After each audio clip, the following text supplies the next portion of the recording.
Back when we bought the house, the previous owners sold off the geese they kept on the property, but left us with their ramshackle goose coop. I've taken the occasional stab at it over the years. In this video, the wire mesh enclosure in front of it is already gone and grown over, and I probably ripped the roof off just prior to this shot.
Don't put the manure down there, you're making the chaos corner worse, you idiot.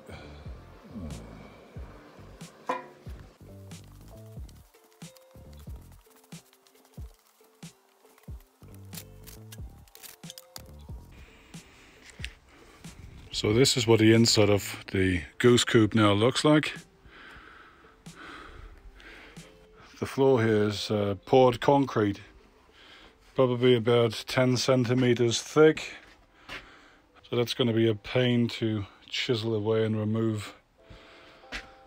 But yeah, first things first, the walls have to go, and I'll have to be careful with these because I do want to reuse them for other projects. Shortly after filming that last bit, I took some more walls down and stacked the bricks up in the goose coop, and there it all stayed until this year. That being 2022. Yes, it's been that long again. In order for me to completely dismantle what used to be the old goose coop, I need to get all those bricks that I've stacked up in there out of there. So I need a new place for them. I think for the moment, that place is between the house and the garage.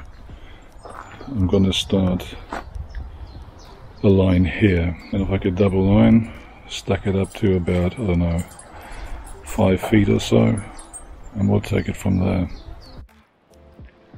So I managed to break down the walls this far. I can easily get another row down, but then I'm going to have to get rid of this rubble, and also to dig around the walls because they do go down into the soil. Next I have to figure out where to go with these compost drums, and then what to do about this chaos corner here.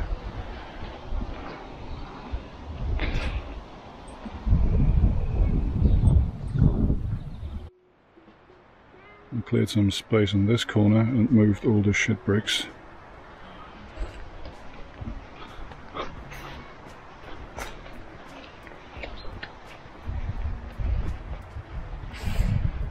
Over to my rubble pile, iteration 5. In front of the garage. Right, let's see if I can do this without a dog knocking the camera over. The on again, off again rain today is an absolute pain in the backside. because when it rains it just absolutely lashes it down, and then in between it gets so warm that I'm cooking in this wet gear.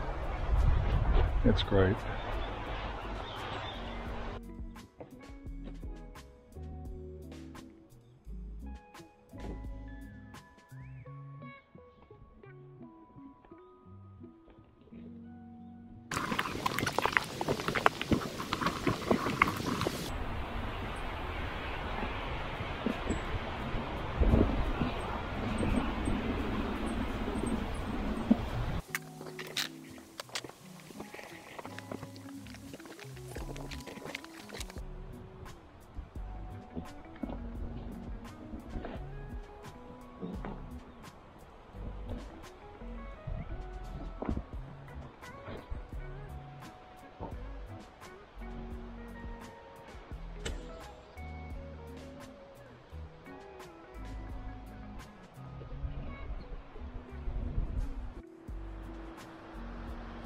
Right, now because taking down this goose house foundation is going to be the next step.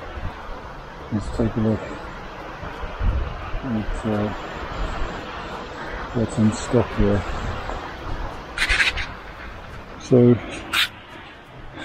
there's this slab of that's just poured concrete, and that's sitting on a layer of styrofoam. That again is sitting on what looks like a layer of another layer of bricks, at least one, and then around this slab is those upright lying bricks there that made the first layer of the wall. So that's what I'll have to take down now.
I'm almost, isn't it? Smoke coming out of that tool is not a good sign.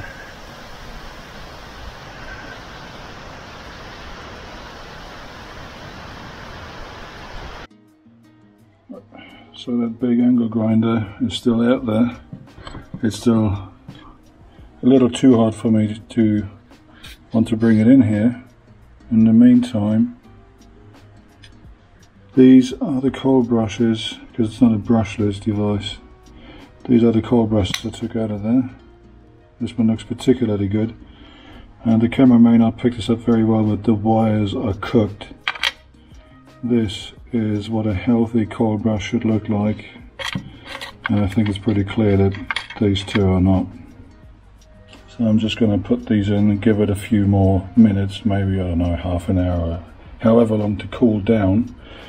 And then I'll give it another shot, see if it works, if it was just the brushes, or if there's more that went to shit on the inside.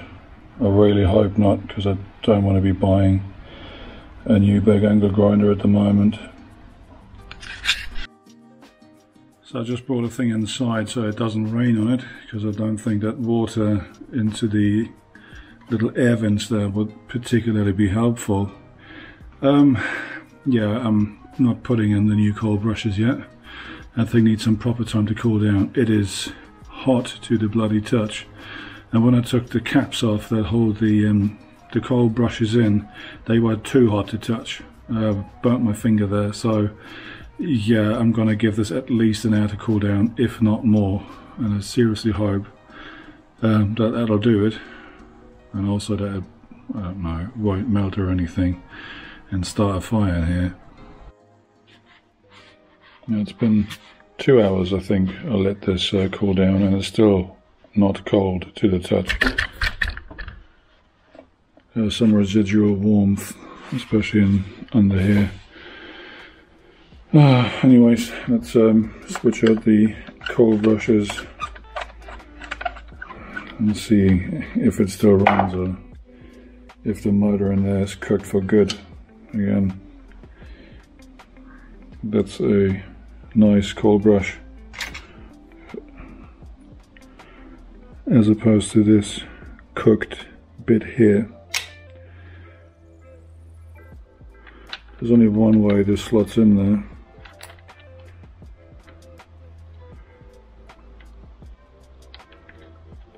And that spring gets compressed down. I said gets compressed down.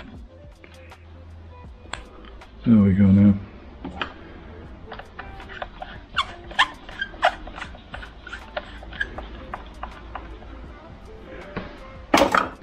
Alright, a quick operation test, and if it runs in here, I'll give it one more try out in the concrete.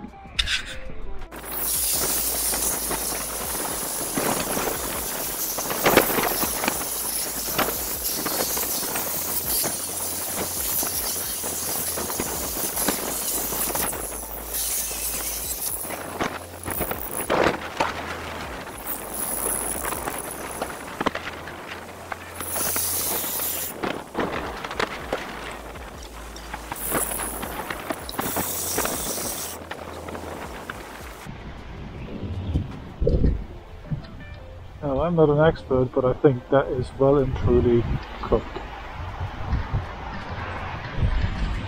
New brushes or no, I think it's gone.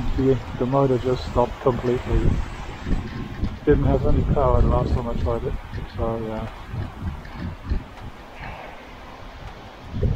Looks like I need a new bit grinder.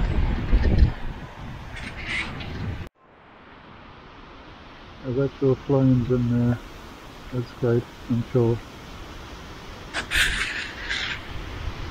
So there is one layer of these bricks lying on the flat side, and then there's another layer right under here, and I hope those are the only two, because if not, I have a lot more digging and chiseling ahead of me.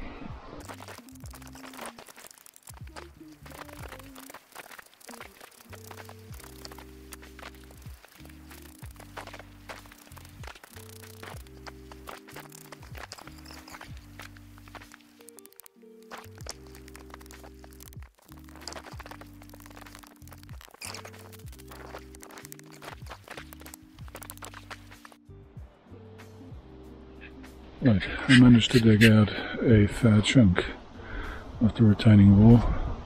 I've stopped over there for today. And at first I thought, no, it's got to be a trick of my eyes or something, because this foundation doesn't seem to be level, and it's not. Right, 9:30. And I'm calling it quits for tonight anyway. So here's the foundation of what used to be the goose coop. It seems to be a solid concrete cast under here to excavate the center of this. And I can't get a spade into the soil because it's full of those little stones, and anything with a blade like a spade can't get in there. And I don't have a pickaxe, and I don't have a mattock. So for now, I'll have to pause this enterprise until I've gotten those tools. What a fantastic night.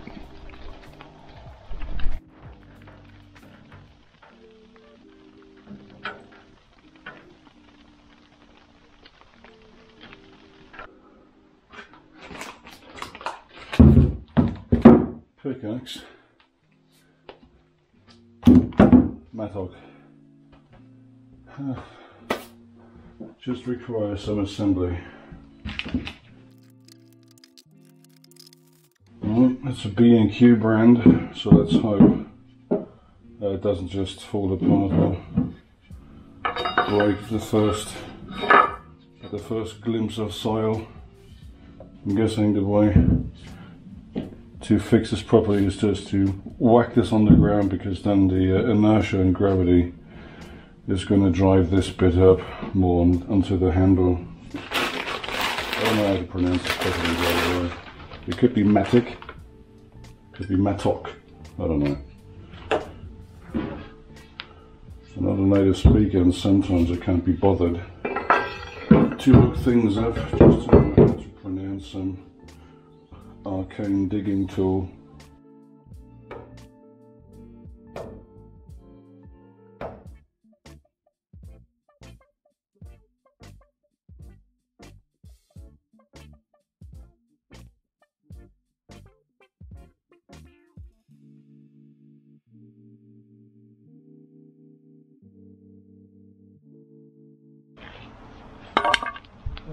Fast forward a few months.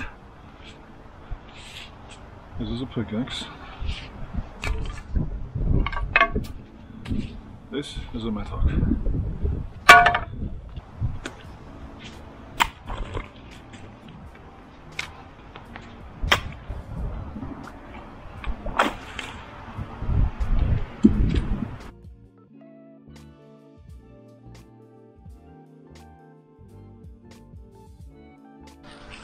Looks like I found the base layer.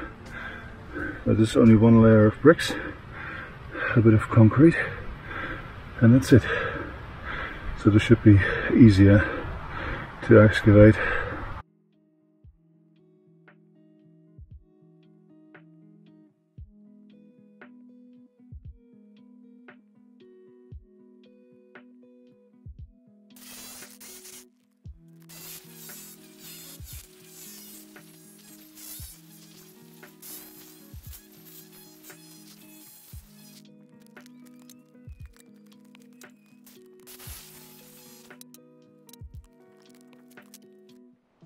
And this is what I'm now at. So this entire section of the foundation wall is now gone, and the next step is to move all this soil back into this trench and then excavate along on the inside of the wall, just like I've done here, essentially for the concrete to have somewhere to go once it's been split. And I guess the moral of this story is, never hesitate to break at the big toys, because it certainly made this job a whole lot easier and faster. And that's the other side excavated. I'd say the ditch is about 20-25 centimeters deep. It's well deeper than the actual foundation, and it just gives a little wiggle room for the concrete to go once it's been hammered loose with that thing. Right then, it is half a day later. Not that anyone could tell by any change in light or precipitation. And that's the last bit of the foundation wall that's still in place. It's fairly small though, I should be able to shake that loose. Right, it's pretty windy today, so the wind might eat the audio. In any case, this is all the foundation removed, and I've got a lot more hole than I have soil, because obviously with all the concrete that was nearly gone, there isn't enough mass to fill this pit. And that's good actually, because I'll be able to then move more of the mulching material down there in the very corner, in here, put the soil on top, and then close it out that way. Meanwhile, all the building blocks or bricks, etc. that I want to still use, I have them stacked up here between two buildings, house there and garage here, and all the refuse, the leftovers, stuff that just cannot be reused at all, like the foundation and some of the bricks that are either broken that I can't get the mortar off, they're also going, and that stuff is just sitting in the usual place waiting to be transported off in a skip. And that's it. We're finally caught up on the state of the goose house and the chaos corner. Next, I need to figure out if I want to put another structure here, and if so, where and what dimensions. But I'll get to that some other time.